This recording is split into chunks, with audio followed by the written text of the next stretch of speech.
پنجاب کی فوج تھی جس نے کہ 1857 میں دلی جو انگریز کے ہاتھ سے نکل گیا تھا دوبارہ لے کر دیے، فتح کر کے دیے۔ پنجابی تھے، وہ مسلمان تھے، سکھ بھی تھے، مسلمان تھے۔ اس کی خاص وجہ تھی، مجھے یاد ہے میاں طفیل صاحب ابھی زندہ ہے،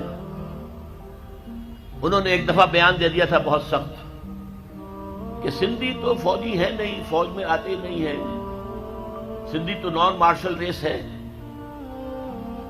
یہ جو انگریز کا پروپیگنڈا تھا وہ ان کی زبان سے نکلا۔ اس کا جواب دیا تھا پھر جی ایم شاہ، غلام مصطفیٰ شاہ، جو سیکریٹری ایجوکیشن بھی تھے، لاہور میں کالج کے اندر پرنسپل بھی رہے، انہوں نے جواب دیا تھا یس وی ور نیور مرسنریز، ہاں ہم کبھی کرائے کے ٹٹو اور کرائے کے فوجی نہیں تھے جیسے تم تھے پنجابیوں، تم نے تو جا کر کعبے پہ گولیاں چلائی ہیں انگریزوں کی سپاہی بن کر، تم نے تو جا کر یروشلم کا قبضہ لے کر دیا جنرل ایلن بی کو، انگریز کو۔ تو یہ سندھ ہے جس میں میں بات کر رہا ہوں، یہ سندھ ہے جہاں خاکسار تحریک بھی بڑی زبردست، تالپور برادران اس خاکسار تحریک کے بہت نمایاں کارکن تھے۔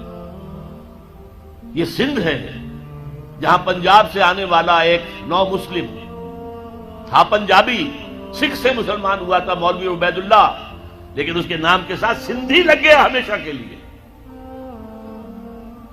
مجاہد انسان، حضرت شیخ الہند کا سپاہی عبید اللہ سندھی رحمت اللہ علیہ، وہ سندھ ہے یہ۔ اور میں آپ کو اور بات یاد دلا دوں، سندھ واحد صوبہ ہے اس پاکستان کا جس میں کہ پارٹیشن سے پہلے بھی مسلم لیگ کی حکومت تھی،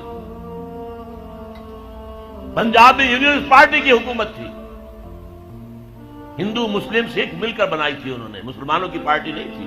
مسلم لیگ کو ایک دن بھی وہاں وزارت نصیب نہیں ہوئی۔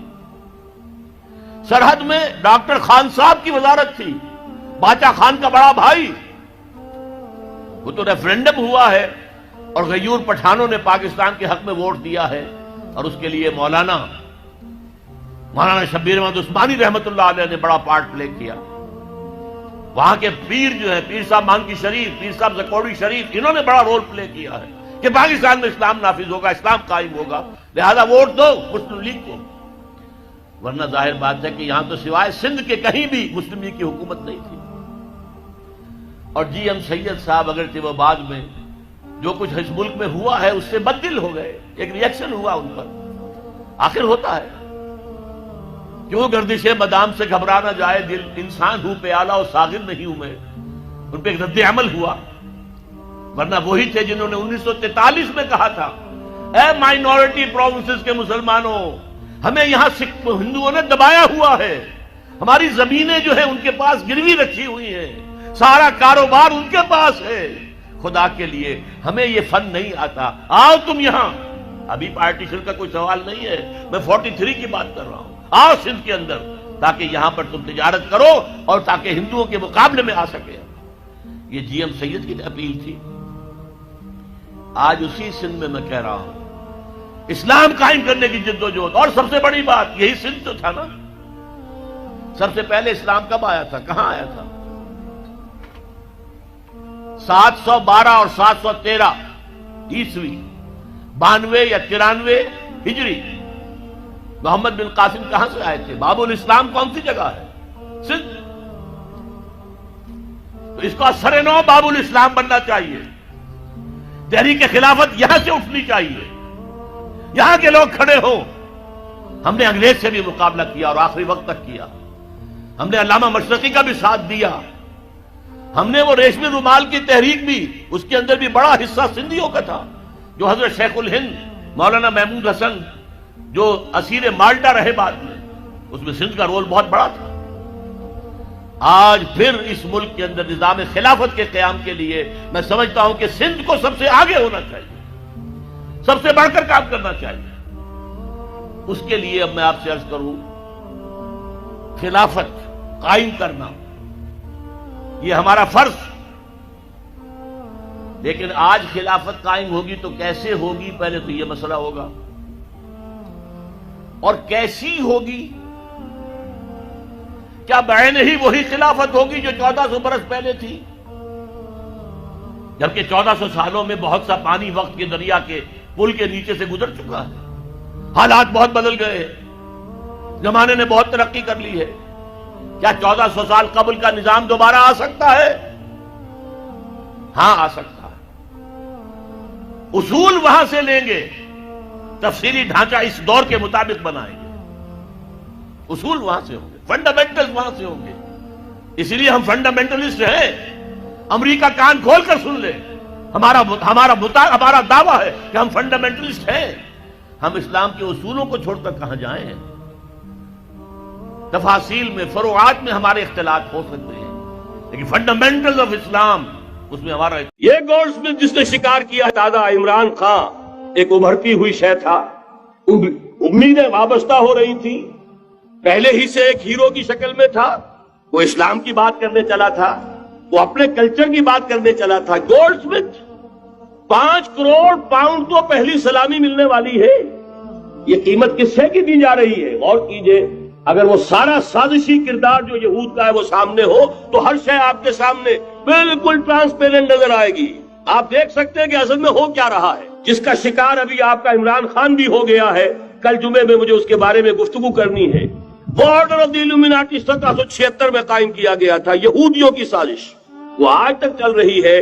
آج بھی یہودی ہے کہ جو اسلام کا خاتمہ اور مسلمانوں کو اپنے کمی کاری بنانے کے لیے ایک پورے ورلڈ آرڈر کا نقشہ بنا کر آ چکے ہیں، اور آج در حقیقت آپ کا اصل دشمن، میں بالکل اتفاق کرتا ہوں مولانا سے، اصل دشمن نمبر 1 میرے اور آپ کے اندر موجود ہے، میرا اور آپ کا نفس۔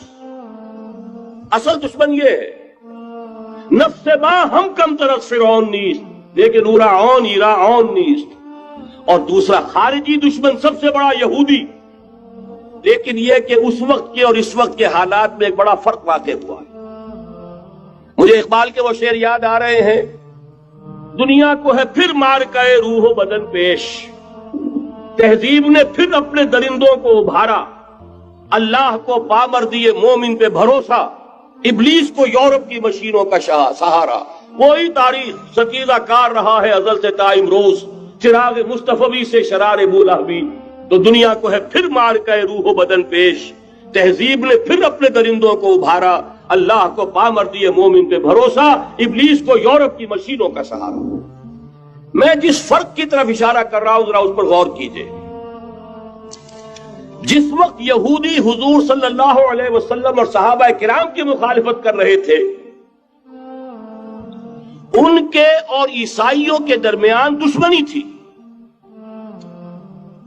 وقالت اليہود لیست النصارى علی شیء وقالت النصارى لیست اليہود علی شیء، ان میں آپس میں سانپ اور نیولے کا بیر تھا اس وقت، جبکہ نبی اکرم صلی اللہ علیہ وسلم کے ساتھ یہود کی یہ کشاکش جاری تھی۔ یہی وجہ ہے کہ آپ کو معلوم ہے کہ قرآن مجید کہتا ہے کہ بدترین دشمن تمام انسانوں میں اہل ایمان کے وہ یہود ہیں، اور قریب ترین اگر کسی کو پاؤ گے دوستی میں مسلمانوں کے تو وہ نصارہ۔ سورہ مائدہ کی آیت ہے، وَلَتَجِدَنَّ أَشَدَّ النَّاسِ عَدَاوَةً لِلَّذِينَ آمَنُوا الْيَهُودَ وَلَتَجِدَنَّ أَقْرَبَهُمْ لِلَّذِينَ آمَنُوا مَوَدَّةً لِلَّذِينَ آمَنُوا الَّذِينَ قَالُوا إِنَّا نَصَارَى۔ اس وقت صورتحال یہ تھی۔ آج زمین و آسمان کا فرق واقع ہو چکا ہے، آج یہودی عیسائی پر مسلط ہو چکا، یہودیوں نے پورا عالم عیسائیت فتح کر لیا ہے، آج پورا عالم عیسائیت یہودیت کا اعلی کار بن چکا ہے۔ چنانچہ پہلے تو ایک ہی بات تھی، یہ تو تقریباً 300-400 سال قبل ہو چکا کہ west white Anglo Saxon Protestants یہ تو اعلی کار بن گئے تھے آج سے صدیوں پہلے، انہی کے ذریعے سے یورپ کے اندر انہوں نے سود کی اجازت حاصل کی، انہی کے ذریعے سے یہ ساری فحاشی اور یہ ساری عریانی کا جو بازار گرم کیا، یہ در حقیقت آزاد خیالی، لبرلزم، حریت فکر، حریت عمل، میں آزاد ہوں، میں ننگا جانا چاہتا ہوں بازار میں، آپ کون ہوتے روکنے والے؟ آپ اپنی آنکھیں بند کر لیں، ہم آزاد ہیں، ہم 2 مرد ہیں، شادی کرنا چاہتے ہیں، شوہر اور بیوی کی حیثیت سے رہنا چاہتے ہیں، آپ کون اعتراض کرنے والے؟ یہ سارا یہود کی سازش، اور آپ کے معلوم ہونا چاہیے جب تک پوپ کا کنٹرول تھا یورپ پر، یعنی ابھی کیتھولک جو عیسائیت ہے وہ غالب تھی، اس وقت تک پورے یورپ میں سود حرام تھا، کہیں انٹرسٹ کا کاروبار نہیں ہو سکتا تھا۔ یہ پروٹیسٹنٹس کے ذریعے سے اس کی اجازت حاصل کی، نتیجہ یہ نکلا علامہ اقبال شاعر مشرق اس صدی کے آغاز میں گیا تھا یورپ، اور وہاں جا کر اس نے دیکھ لیا تھا فرنگ کی رگے جہاں پنجے یہود میں ہے۔ معاشی اعتبار سے یہودیوں نے پورے یورپ کے اوپر اپنا تسلط قائم کر لیا تھا، اور یہ یہودی کون تھے؟ روتھشائلڈز، گولڈ سمتھس۔ بہرحال مجھے جو دوسری بات کہنی تھی وہ یہ کہ یریدون لیطفئوا نور اللہ بافواہہم، اس وقت بھی یہودی تھا، آج بھی یہودی ہے، لیکن فرق یہ واقع ہوا ہے کہ اس وقت یہودی کے